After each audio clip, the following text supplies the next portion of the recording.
क्योंकि जब यहाँ पे सेंटर में आते हैं ना तो ये पत्थर पड़े हुए हैं। और मजे की बात है कि सेंटर में गाड़ी धक्के से रुकते हो क्योंकि पत्थर वहाँ पे लूज होते हैं, पानी ज्यादा होता है। तो और ये वाली हमने गुजारी भी 4x4 से है। पर अब मैं आपको दिखाता हूँ कि सामने से देख के मेहरान आ गई है। अब लाने को आप गाड़ियां ला सकते हैं मगर एहतियात बहुत ज्यादा जरूरी होती है।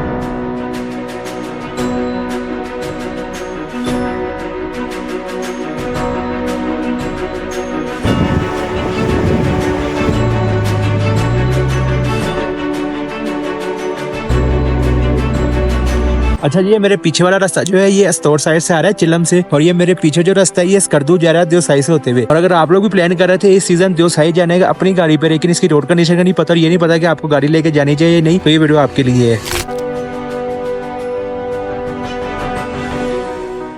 चिल्लम में मॉर्निंग में बड़ा ऑफ सीन था क्योंकि जिस होटल में हम रुके थे यहाँ पे हमें मॉर्निंग में वॉशरूम में पानी भी नहीं मिला। तो हमने सब कुछ छोड़ छाड़ कर सोचा सुबह सुबह अपना टाइम से सफर शुरू करते हैं। पेट्रोल का सीन भी यहाँ पे ऑफ है, पहले आप वो देख लें, उसके बाद फिर मैं आपको अगली बात बताता हूँ। क्योंकि यहाँ पे ना ड्रम वगैरह नहीं पड़े हुए, तो ये इस तरह की बोतलें मिल रही है। 1.5 लीटर की बोतल है और ये तकरीबन 480 रुपए की एक बोतल दे रहे हैं। ये जो पापा डाल रहे हैं ये तकरीबन 10वीं बोतल है। तो अभी तकरीबन हमने 15 लीटर तेल यहाँ से लिया, तो वो आप कैलकुलेट कर लेगा कितने का पड़ा ये लीटर। ये लास्ट वाली थी, 10 बोतलें डली है और उन 10 से भी पूरा नहीं हुआ तो 4 और ली है। आधी टैंकी नजर शो कर रही थी। फिल्म चौकी स्टोर से स्कर्दू का ट्रैवल डिस्टेंस ऑलमोस्ट 100 किलोमीटर अगर आप देवसाई वाले रास्ते से जाए। गूगल आंटी की मन है तो वो तो आपको 3 घंटे में भेज रही होती है, बल्कि 3 से भी कम टाइम बताती है, लेकिन ऐसा नहीं है। वो आप आगे जाके वीडियो देखेंगे तो आपको आइडिया हो जाएगा। चिलम चौकी आके 2 रास्ते हो जाते हैं। अगर हम राइट हैंड पे सीधे रास्ते पे जाए तो ये रास्ता मिनीमग जाता है, और अगर लेफ्ट हैंड पे ऊपर चले जाए तो ये रास्ता आगे देवसाई की तरफ जाता है। इस रास्ते पे थोड़ा सा सफर करने के बाद ये चेक पोस्ट आती है, यहाँ पे आपकी एंट्री होती है और आपको यहाँ पे टिकट लेना पड़ता है। 500 रुपीज का ये एंट्री टिकट है देवसाई नेशनल पार्क का, और आपको ये वाउचर मिल जाता है। यहाँ से अगर जब आप सफर शुरू करते हो जो रास्ता है वो तो है एस्फॉल्ट ही, लेकिन वहाँ पे पोर्टल्स बने हुए हैं तो इसलिए थोड़ी सी एहतियात जरूरत है। और यहाँ से आगे मुसलसल असेंड है, आपने ऊपर चढ़ना होता है, लेकिन रोड एस्फॉल्ट ही है तो इतना फील नहीं होता। थोड़ा मजीद सफर करने के बाद सिर्फ 2-3 छोटी वाटर क्रॉसिंग्स आती हैं जहाँ पे इतना मसला नहीं है। आप गाड़ी एहतियात से गुजारेंगे तो इतना मसला नहीं बनेगा, लेकिन आगे जाके ये बहुत बड़ी वाटर क्रॉसिंग्स आती है और यहाँ पे ना गाड़ी को थोड़ा सा मसला बन सकता है। तो कोशिश करेगा कि यहाँ पे ना गाड़ी की एहतियात करे।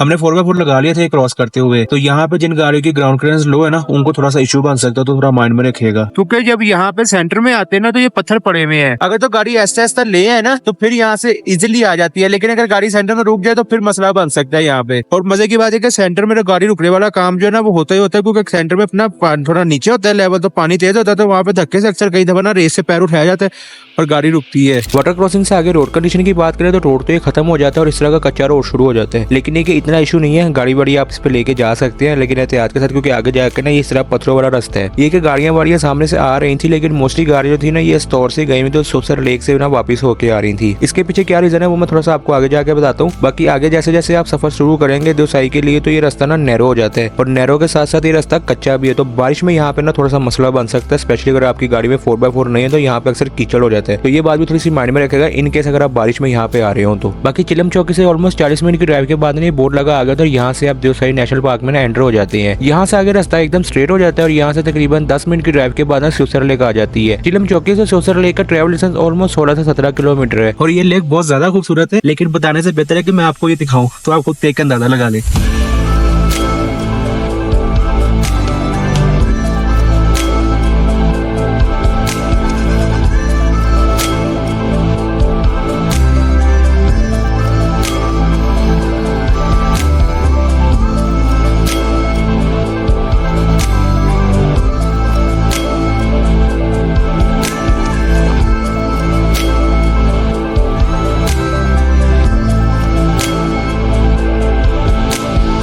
अगर आप लोग सोच रहे हैं कि देवसाई अभी ग्रीन नहीं हुआ तो उसके पीछे रीजन ये है कि देवसाई की जो ग्रीनरी है ना ये 15 जुलाई से 15 अगस्त के दरमियान में पीक पर होती है। हम लोग क्योंकि जुलाई के पहले वीक में चले गए तो इसलिए यहाँ पे भी ग्रीनरी स्टार्ट हुई थी, तो जो ये फूल वगैरह ना ये निकलने शुरू हुए थे। लेकिन आप लोगों को मैं ये रिकमेंड करूंगा कि अगर देवसाई का प्लान बना रहे हैं ना तो कोशिश करेगा कि 15 जुलाई के बाद ही आए और 15 अगस्त से पहले पहले इसको देख ले। अगस्त में इसकी जो ग्रीनरी होती है ना वो पीक पर होती है। सोसर लेक के बाद जो अगला पॉइंट आता है ना वो है काला पानी। सोसर लेक के बाद ही रोड कंडीशन जो है ना वो खराब होनी शुरू होती है। सामने से जो जो लोग रन क्रेस वाली गाड़ी आ रही थी, हम लोग सोच रहे थे कि यार ये वाटर क्रॉसिंग कैसे करेगा, लेकिन ये कि लोग लेके आ जाते हैं। यहाँ से आगे रास्ता खराब इस तरह शुरू हो जाता है कि यहाँ से आगे जो रास्ता है ना वो है तो स्ट्रेट ही, लेकिन ये पत्थरों वाला रास्ता है। इस तरह के छोटे छोटे पत्थर पड़े होते हैं, आपने आगे मुसलसल ना काला पानी के लिए ऊपर चढ़ना होता है। तो यहाँ पे आके फिर थोड़ा सा ना मसला बन सकता है कि अगर आपकी गाड़ी का टायर घूमे, क्योंकि फ्रंट व्हील ड्राइव होती है, कई जगह चढ़ाई इस तरह की होती है कि जहाँ पे थोड़ा सा जोर लगाना पड़ता है। तो कई दफा डर होता है कैसे चढ़ाई चढ़ते हुए थोड़ा सा जोर लगा और टायर घुमा तो आपका जो फ्रंट व्हील ड्राइव है उससे टायर से पत्थर निकल के तो आपके चेंबर या गियर में लग सकता है। खैर सोशल लेक के बाद हमारी एवरेज स्पीड जो है ना वो भी 20-25 से ऊपर नहीं जाती, और हम लोग क्योंकि यहाँ पे बहुत अर्ली मॉर्निंग आ गए थे तो हमारे अलावा यहाँ पे कोई था भी नहीं, लेकिन हमें उसका फायदा ये होगा कि हमने मरमुत को खेलते हुए देख लिया।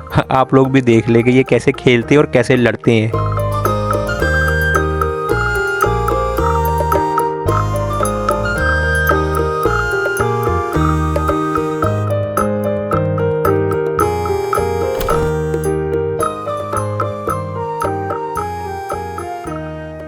इस जगह को काला पानी इसलिए कहते हैं क्योंकि यहाँ के जो ये पत्थर है ना नीचे ये इसके काले हैं, उस वजह से जो पानी का शेड है ना वो ब्लैक ब्लैक सा आ रहा होता है। खासतौर पर जब सूरज नहीं पड़ता ना फिर बिल्कुल ये ब्लैक शेड सा मारा होता है जब बादल आ जाते हैं, इस वजह से इसका नाम जो है काला पानी पड़ा हुआ है। बाकी तकरीबन सतपारा लेक से यहाँ तक आते हुए 1 घंटा लगा, आराम से हम लोग आए हैं। एक अब थोड़ा सा इशू बन गया, इससे थोड़ा सा पीछे ना टक टक की आवाज आ रही थी पापा वाले साइड के फ्रंट साइड के ना उस तरफ से। तो जब मैंने नीचे देखा हमने उतर के तो हमारा उस साइड का ना शार्क जो है वो कम्प्लीटली लीक हो गया है। ये कि अब वो हमारा स्प्रिंग तगड़ा तो इतना इशू नहीं है, मगर ये कि अब स्कर्दू सिटी जाके होगा जो होगा। तो अपना सफर आगे शुरू करते हैं। अभी यहाँ से आगे 2-3 पॉइंट हो रहेंगे तो अब चलते हैं उनकी तरफ। 90% लोग ना अपनी गाड़ी काला पानी तक ले आते हैं और फिर काला पानी से वापस चले जाते हैं। मुझसे भी अगर आप मेरी पर्सनल एडवाइस पूछो तो अगर आप अपनी गाड़ी पे आना चाह रहे हो तो मैं आपको यही बोलूंगा कि काला पानी तक आए और यहाँ से वापस चले जाए, क्योंकि काला पानी से आगे जो अगला पॉइंट आता है ना वो बड़ा पानी है, और बड़ा पानी से पहले जो रास्ता है ना वो खराब हो जाता है। एक तो ये आप जब काला पानी से आगे निकलेंगे तो थोड़ा सा रास्ता ठीक है, उसके बाद ये ना फिर दोबारा से असेंड शुरू हो जाती है, और ये पत्थरों वाला रास्ता है, छोटे छोटे पत्थर पड़े हुए हैं। उसके अलावा आगे आके 1-2 जगह इस तरह की आती है जहाँ पे ना कच्चा रास्ता है। तो हमारे पास तो जीप थी तो हमने तो यहाँ पे साइड से गुजार ली, लेकिन ये कि अगर आप कार पे आएंगे तो आपको यहाँ पे इशू बन सकता है। और जब बिल्कुल स्ट्रेट पैच आता है देखने में स्ट्रेट लगता है, लेकिन आप ऊपर चढ़ रहे होते हैं तो यहाँ पे ठीक ठाक गाड़ी का जोर भी लग रहा होता है। हमने यहाँ पे 4x4 लगा लिया था। 4x4 लगाने का मेन फायदा हो जाता है, एक तो इंजन ना जोर नहीं लेता इतना, और गियर भी जल्दी गर्म नहीं होता, क्योंकि ये बड़े हल्के पैडल से गुजारे ना उतने फायदा होता है। तो अगर आपकी गाड़ी मैनुअल है ना तो यहाँ से आपको चढ़ाते हुए थोड़ा सा इशू बनेगा, क्योंकि जहाँ पे आप स्पीड कम करेंगे ये ऐसे है, वहाँ पे आपको हाफ क्लच चढ़ानी पड़ेगी। उसके अलावा यहाँ पर आगे चढ़ेंगे तो पत्थर लगने का डर होता है। ऑटोमेटिक में ये कि इशू नहीं है, पर अब मैं आपको दिखाता हूँ कि सामने से देख के हैरान आ गई है। ये है कि अब लाने को आप गाड़ियां ला सकते हैं, मगर एहतियात बहुत ज्यादा जरूरी होती है, और एहतियात के साथ साथ इस तरह के रास्ते पे एक और चीज की जरूरत होती है और वो है पेशेंस। और ऐसा मैं क्यों कह रहा हूँ वो आप खुद देख ले।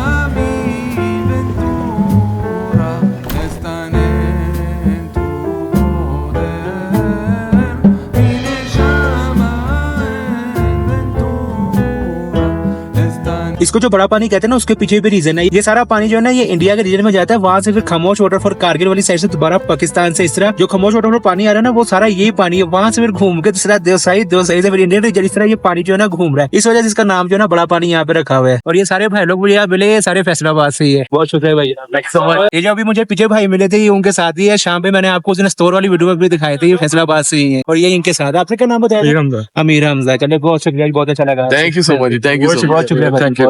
चले खैर बाकी अब चलते हैं जिसे दुनिया की छत कहते हैं ना उस तरफ। होपफुली इसलिए कह रहे हो, मुझे याद नहीं है कि वो बड़ा पानी के बाद था या बड़ा पानी से पहले था। पापा कह रहे थे बड़ा पानी के बाद आता है, पर मैं ऐसा लगा रहा हूँ बड़ा पानी से पहले आता था। दुनिया की छत से मेरा मतलब था देवसाई प्लेन्स। खैर अगर आपने देवसाई में स्टे करना हो ना तो सबसे ज्यादा जो टेंट मुझे लगे नजर आए थे ना वो ये बड़ा पानी के पास ही थे। यहाँ पे टेंट लगे हुए थे और उसके अलावा यहाँ पे ये ग्लैम्स वालों ने भी अपने बनाए हुए हैं। ये काफी एक्सपेंसिव होते हैं तो वो आप फिर देख ले अगर आपने यहाँ पे स्टे करना हो। बाकी सब पीछे सोसर लेक के पास भी कैंपिंग की जगह बनती है, लेकिन अभी ये सीजन शुरू हो रहा था तो अभी वहाँ पे तैयारियां कर रहे थे। 15 जुलाई के बाद इंशाल्लाह वहाँ भी टेंट लग जाएंगे। लेकिन एक चीज माइंड में रखा जो दोस्ताई में स्टे है ना वो थोड़ा सा एक्सपेंसिव है टेंट्स में। रास्ता ये बड़ा पानी के बाद ना खराब हो जाता है, क्योंकि आगे जाके मेरी इस तरह पत्थरों वाला रास्ता और इसमें ना पानी खराब होता है। लेकिन एक इतना मसला नहीं है, ऐसा ऐसा गाड़ी गुजार लेते हैं। लेकिन जहाँ का इस तरह का रास्ता आता है ना वहाँ पे गाड़ी नीचे लगने के ना चांसेस होते हैं, तो बहुत ज्यादा एहतियात करनी पड़ती है, स्पेशली अगर आपकी गाड़ी की ग्राउंड क्लियरेंस लो है। उसके अलावा इस तरह के पैचेस आते रहते हैं, लेकिन जो रास्ता है ना ये 50% जो है वो उस तरह पत्थरों वाला और 50% जो है इस तरह का स्ट्रेट है। पिछली वीडियो में मुझे एक भाई का कमेंट आया था कि अपना छोटा भाई भी दिखाएं, तो ये लीजिए जो गाड़ी ला रही है मेरा छोटा भाई है। हमें पापा ने ऑफ रोडिंग की ट्रेनिंग काफी टाइम पहले दे दी थी, लेकिन अब इसकी बारी है, अब पापा इसको सिखा रहे हैं। और ये जो गाड़ी इतनी स्मूथली लेके आ रहा है, इसे पापा ही बता रहे हैं कि इस तरह रेस दो,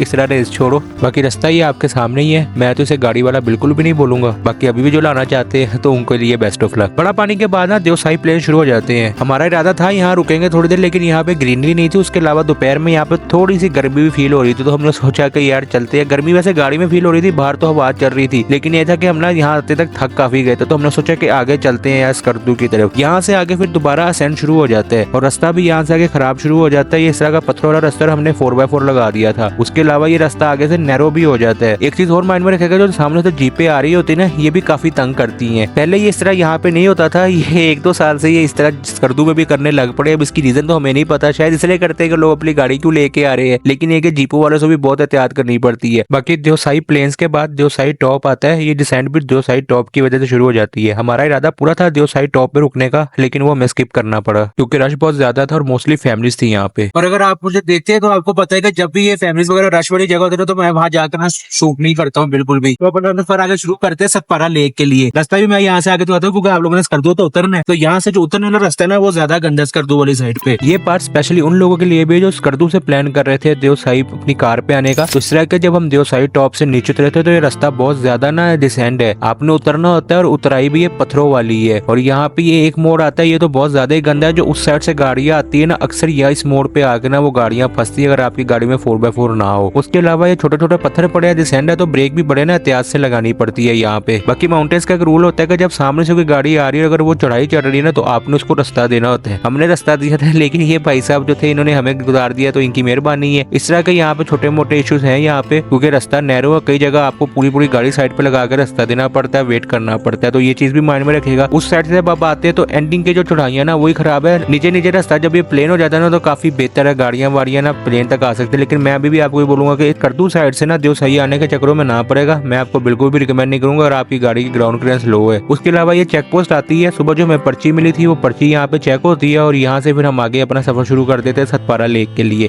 चेक पोस्ट से तकरीबन 15-20 मिनट बाद सतपारा लेक आ जाती है और सतपारा लेक के बाद रास्ता जो है ना काफी बेहतर हो जाता है। एक वाटर क्रॉसिंग आई थी, वो मैं दिखा नहीं सकता, वहाँ भी उसके पास फैमिलीज बैठी थी, तो फिर मैंने वहाँ शूट करना मुनासिब नहीं लगा। बाकी इस तौर से स्कर्दू आते हुए देवसाई वाले रास्ते से 9 से 10 घंटे लग जाते हैं मिनिमम, तो ये माइंड में रखेगा। रुकते रुकाते हैं तो 10 घंटे तो पक्के लगेंगे। अच्छा जी, टाइम हो रहा है इस वक्त तकरीबन 9:20। पहुंचते हम यहाँ 4:15 ही गए थे, लेकिन आके इशू ये हुआ कि यहाँ पे ना जिस होटल में हम जाते नासिर भाई वाले, वहाँ पे रूम ही अवेलेबल नहीं था। एक रूम था लेकिन वहाँ हमारी मर्जी नहीं बनी थी, हमारी मर्जी की जिस कमरे में हम रुकते ना हमें वही मिल जाए, तो वो कमरा था नहीं। तो फिर हमने ना ये एक और होटल था यहाँ पे आके रूम अपना लिया और यहाँ से फिर आगे गए पीछे स्कर्दू सिटी की तरफ। स्कर्दू सिटी जाके हमने जिम्मे का तेल बदलाया, उसके बाद फिर नासिर भाई से मिले, वहाँ थोड़ी देर गपशप की और फिर यहाँ के खाना खाते हुए करते कराते ना मैसेजेस वगैरह और कमेंट्स वगैरह का जवाब देता ना मुझे तकरीबन ये टाइम हो गया। बाकी ये जो होटल है यहाँ पे मेरे रूम तकरीबन 5000 रुपए का मिले। रूम के हिसाब से 1000 रुपया ज्यादा, लेकिन स्कर्दू के हिसाब से ठीक है। स्कर्दू में जो रूम है वो जनरली जो है ना थोड़े से महंगी है। बाकी वेदर की बात करें तो पंखा चला के बैठे हुए कमरे में, तो आप खुद ही हिसाब लगा ले वेदर कैसा है। दोपहर में थोड़ी गर्मी फील हो रही थी, अभी है बाहर हवा वगैरह चल रही है तो इतना नहीं है, लेकिन रूम में ना थोड़ा सा पंखा चलाना पड़ेगा हमें। तो वेदर ये कि इतना ज्यादा ना नॉर्मल है,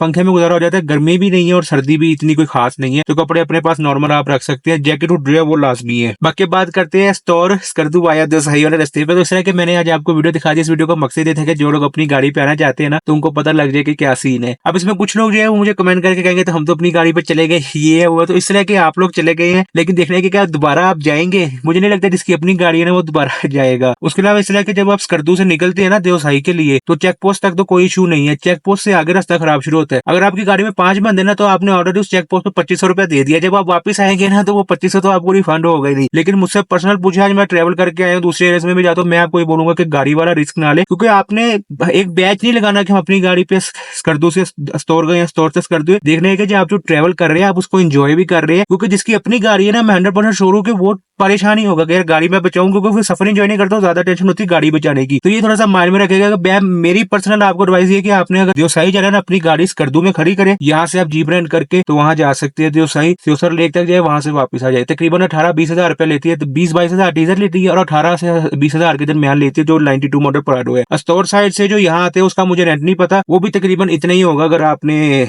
देवसाई टॉप तक आना और वापस वहां स्टोर तक जाना है। बाकी एक मुझे यहाँ के पता लगा, कल वहां भी मैंने देखा था स्कर्दू से आप मिनिमम मिनिमम तक जा सकते हैं। जो साई को एक्सप्लोर करते करते 2 दिन का ट्रिप होता है, उसमें जो टीजर प्राडो है वो तकरीबन 60-70 हजार रुपए ले रही है, और जो दूसरी प्राडो है वो 50-55 हजार इस तरह ले रही है, 92 मॉडल प्राडो। तो आपके पास एक ये ऑप्शन भी है। बाकी मिनिमम की बात हुई है तो मैं पर्सनली मुझे ना जो साई से ज्यादा मिनिमम अच्छा लगा है। मुझे नहीं लगता आपने वीडियो देखी तो मैं आपको हाईली रिकमेंड करूंगा कि ये मिनिमम वाली वीडियो भी लाजमी देखेगा।